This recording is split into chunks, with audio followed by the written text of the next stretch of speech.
Good afternoon.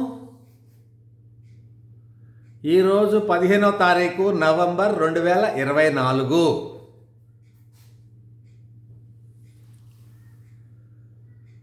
ఈరోజు public holiday. చాలామంది doctors రాలే. నాకు హాలిడేస్ ఉండవు. నాకు హాలిడే అంటే ఇష్టమే లేదు. దీపావళి రోజైనా, సంక్రాంతి రోజైనా, ఆదివారం అయినా 365 రోజులు నేను కష్టపడతా, పనిచేస్తా. ఈరోజు మార్నింగ్ ఒక వీడియోలో ఒక మెసేజ్ చూశాను నా యూట్యూబ్లో. సార్, మీరు ఎందుకు కూర్చుని ఎందుకు వీడియోలు చేయరు? నేను అస్సలు కూర్చుంటామంటే ఇష్టం లేదండి. ఎప్పుడు నుంచునే ఉంటా, ఎప్పుడు యాక్టివ్గానే ఉంటా. ఎస్, మీరు కూర్చున్నారంటే చాలా అన్హెల్దీ అండి. ఎప్పుడు కూర్చోవద్దు. No, you should always active.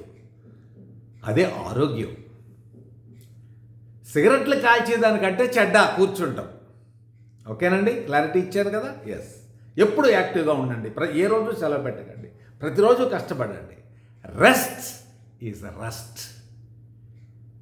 So rest తీసుకుంటాం అంటే తుప్పు పట్టమేది మనిషికి.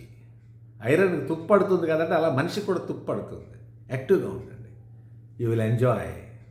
యాక్టివ్గా ఉంటేనే లైఫ్ ఎంజాయ్మెంట్.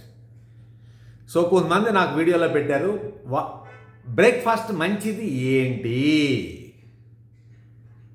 సో ఈ వీడియోలో బ్రేక్ఫాస్ట్ మంచిది ఏంటి గురించి మాట్లాడతా. తర్వాత లంచ్ ఏది మంచిది, తర్వాత డిన్నర్ ఏది మంచిది. ఈరోజు బ్రేక్ఫాస్ట్ గురించి చెప్తా. Which is the number 1 breakfast. అంతే కదండి. ఎస్, ప్రతిదీ ఎక్స్ప్లెయిన్ చేస్తా. మంచిది ఎందుకు మంచిదో కూడా చెప్తా. అది ఇంపార్టెంట్. డాక్టర్కి నాన్ డాక్టర్కి తేడా ఉంటుంది కదా. ఓకే, బెస్ట్ ఏంటంటే మిల్లెట్స్ బ్రేక్ఫాస్ట్. మిల్లెట్స్ బ్రేక్ఫాస్ట్ ఏ విధంగా తినొచ్చు? మిల్లెట్స్ని దోశ రూపంలో వేసుకోవచ్చు, రొట్టె రూపంలో వేసుకోవచ్చు. ఓకే, నార్త్ ఇండియాలో అయితే రొట్టె రూపంలో వేసుకుంటారు, సౌత్ ఇండియాలో అయితే దోశ రేఖ వేసుకోవచ్చు. సో డీటెయిల్డ్గా ఎక్స్ప్లెయిన్ చేస్తా దోశ ఎలా వేసుకోవాలా. ఓకే, ఫస్ట్ 4-5 రకాల మిల్లెట్స్ని తీసుకోండి. మార్నింగ్ లెగుస్తారు కదా 6 గంటలకే. మార్నింగే మంచిగా మిల్లెట్స్ 4-5 రకాలు ఒక బౌల్లో తీసుకుని మంచిగా కడగండి.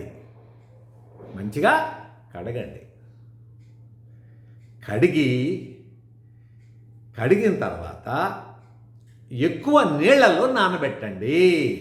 మినిమం 10 గంటలు నానబెట్టాలి మిల్లెట్స్ని. గుర్తుపెట్టుకోండి. ఎందుకు ఎక్కువ కడగమంటున్నారు, ఎందుకు ఎక్కువ నానబెట్టమంటున్నారు అంటే అవి మిల్లెట్స్ గట్టిగా ఉంటాయనే కాదు, దానికి ఒక సైంటిఫిక్ రీజన్ ఉంది. ఏంటి ఆ సైంటిఫిక్ రీజన్? ఏంటంటే దానికి ఫైటిక్ యాసిడ్ అనే పదార్థం ఉంటుంది. అది చెడ్డ. ఓకే, మిల్లెట్స్ వలన 99% ఉపయోగాలు ఉంటాయి, 1% చెడ్డ ఉంటుంది. ఆ చెడ్డ ఏంటంటే ఫైటిక్ యాసిడ్. ఈ ఫైటిక్ యాసిడ్ వలన ఏమవుతుందంటే మీరు సరిగా నానబెట్టకపోతే ఏమవుతుందంటే మీరు తింటారు కదా స్మాల్ ఇంటెస్టైన్లో ఓకే, ఇది అబ్జార్బ్ చేసుకోదు. ఈ ఫైటిక్ యాసిడ్ మిల్లెట్స్లో ఫైటిక్ యాసిడ్ ఉండటం వలన రక్తంలో ఇంటెస్టైన్లో బాడీ తీసుకోదు. అందుకని ఫైటిక్ యాసిడ్ పోవాలంటే ఏం చేయాలా? బాగా కడగాల మిల్లెట్స్ని. 5-6 సార్లు అన్నా కడగాల. 10 గంటలు నానబెట్టాలా. ఓకే, సో పొద్దుట 6 గంటలకు మీరు నానబెట్టారనుకోండి, సాయంకాలం 6 గంటలకు 12 గంటలు అవుతుంది. వేసుకుని మంచిగా మిక్సీలో దోశ పిండి కింద తయారు చేయండి. తయారు చేసిన తర్వాత ఒక 2 అవర్స్ తర్వాత ఫ్రిడ్జ్లో పెట్టండి. కొంచెం పులిస్తే పర్వాలే, కానీ ఎక్కువ పులిస్తే మంచిది కూడా కాదు. దీని గురించి తర్వాత ఎక్స్ప్లెయిన్ చేస్తా.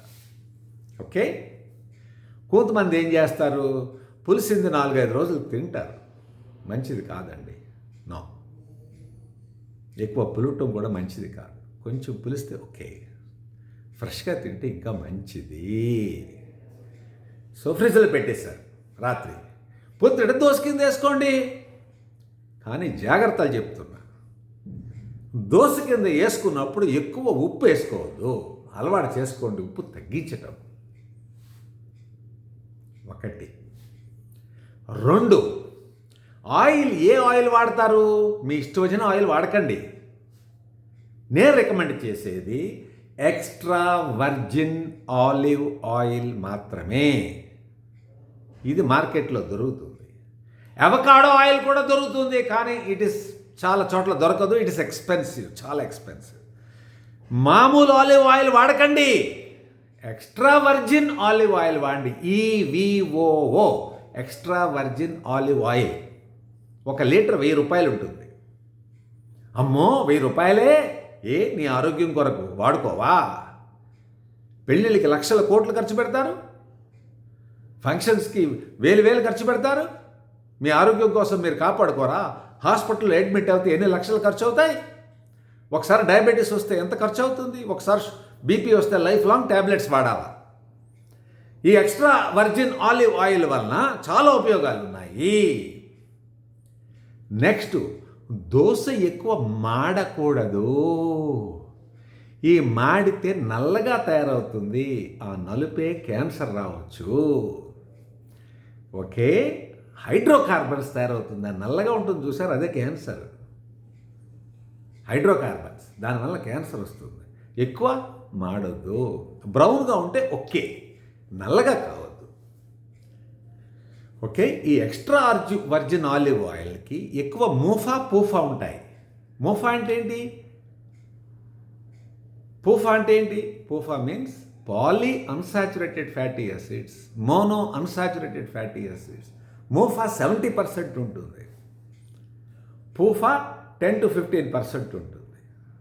అర్థమైందండి? సరే, మరి మీరు అంటున్నారు కదా ఎక్స్ట్రా వర్జిన్ ఆలివ్ ఆయిల్ ఎందుకు వాడాలా దోస్కి అంటారు కదా. ఎందుకంటేనండి, స్మోకింగ్ పాయింట్ అంటాం దాన్ని. స్మోకింగ్ పాయింట్ ఏంటంటే, ఒక ఆయిల్ ఫ్రై చేసినప్పుడు విషం కింద మారుతుంది. ఓకే, మామూలు ఆలివ్ ఆయిల్ 165 డిగ్రీ సెంటీగ్రేడ్కే విషం కింద మారుతుంది. కానీ extra virgin olive oil 2015 degree centigrade దగ్గర స్మోకింగ్ పాయింట్ ఉంటుంది. సో ఎన్నిసార్లన్నా ఫ్రై చేయొచ్చు, విషం కింద మారదు. సో చాలా రీసెర్చ్ చేశారన్నమాట. ఏది? ఈ ఫ్రైస్కి ఎక్స్ట్రా వర్జిన్ ఆలివ్ ఆయిల్ వాడటం వలన అడ్వాంటేజ్లు ఏంటి? మిల్లెట్స్కి అడ్వాంటేజ్ ఉంది, ఎక్స్ట్రా వర్జిన్ ఆలివ్ ఆయిల్కి అడ్వాంటేజ్ ఉంది. ఒక రీసెర్చ్లో ఫైండింగ్లో తెలుసున్నది ఏంటంటే, ఇది ఫ్రైస్ కింద వాడి ఉంటే చాలా బెనిఫిట్స్ ఉన్నాయి. అల్జీమర్స్ రాదు. ఓకే, బ్రెయిన్ స్ట్రోక్స్ రావు. ఓకే, హార్ట్ అటాక్స్ రావు. ఓకే, డయాబెటీస్ రాదు. ఓకే, క్యాన్సర్ రాదు. ఓకే, ఫ్యాట్ పోతుంది. ఓకే, సన్నగా తయారవుతారు. ఓకే, జాయింట్ పెయిన్స్ రావు. ఇన్ఫ్లమేషన్ రాదు. కన్ను బాగా కనిపిస్తుంది. చర్మం చాలా బాగుంటుంది. సో మిల్లెట్స్ వలన అడ్వాంటేజ్ ఉంది, ఎక్స్ట్రా వర్జిన్ ఆలివ్ ఆయిల్ వలన అడ్వాంటేజ్ ఉంది. సో 2 దోశలు 3 దోశలు తింటే చాలా బలము. కొంతమంది మెసేజ్ల్లో నాకు పెడుతున్నారు, ఏమని? సార్ ఫ్రూట్ జ్యూస్ తాగొచ్చా అని. ఫ్రూట్ జ్యూస్ విషం. నేను చెప్తున్నా, 40 ఏళ్ళు దాటిన వాళ్ళకి ఫ్రూట్ జ్యూస్ ఒక విషం. అసలు ఫ్రూట్ జ్యూస్ ఏంటండి? నేను ఫ్లైట్లో వెళ్తుంటే ఫ్రూట్ జ్యూస్ ఇస్తూ ఉంటారు, విషం. ఒక స్టార్ హోటల్కి వెళ్తుంటే ఫ్రూట్ జ్యూస్ ఇస్తారు, విషం. ఇది కనుక్కున్నది అమెరికాలో ఫ్రూట్ జ్యూస్. ఎలా కనుక్కున్నారు తెలుసా అండి? చెప్తా వినండి. బత్తాకాయలు, ఆరెంజెస్ భయంకరంగా 1 సంవత్సరం 100 ఏళ్ల క్రితమే అమెరికాలో బాగా పంట పండిపోయింది. ఏ దేశం వాళ్ళు తీసుకోవట్లేదు, కుళ్ళిపోతున్నాయి. ఏం చేసిండ్రు తెలివిగా? జ్యూస్ మొదలుపెట్టినారు అమెరికాలో. ఒక 6 నెలలు సంవత్సరం వరకు స్టోర్ చేసేస్తారు దాన్ని. ఫ్రెష్ జ్యూస్ కూడా చెడ్డే. ఫ్రెష్ జ్యూస్ కూడా తాగటం వలన ఏమవుతుందంటే షుగరు స్పైక్ వస్తుంది. షుగర్ స్పైక్ వచ్చిందంటే చాలా డేంజర్. ప్యాంక్రియస్ మీద స్ట్రెయిన్ పడుతుంది. డయాబెటీస్కి ఎక్కువ స్కోప్కి ఉంది. సో ఎప్పుడు కూడా బ్రేక్ఫాస్ట్లో జ్యూస్ తాగొద్దు. ఓకే, మరి ఫ్రూట్స్ తినొచ్చా అని అడుగుతారు కొంతమంది. ఓకే, ఈ దోశ బదులు మార్నింగ్ ఫ్రూట్స్ తినొచ్చు కదా అంటారు. కానీ అన్ని రకాల ఫ్రూట్స్ తినకండి. గ్లైసిమిక్ ఇండెక్స్ తక్కువ ఉన్న ఫ్రూట్స్ తినండి మార్నింగ్ తింటే. ఏంటి అవి? జాంకాయ మంచిది, నేరేడుకాయ మంచిది, పియర్స్ మంచిది, అవకాడో ఫ్రూట్ మంచిది. ఓకే, మీ ఇంట్లో వీలైతే జామ చెట్టు వేసుకోండి ప్లీజ్.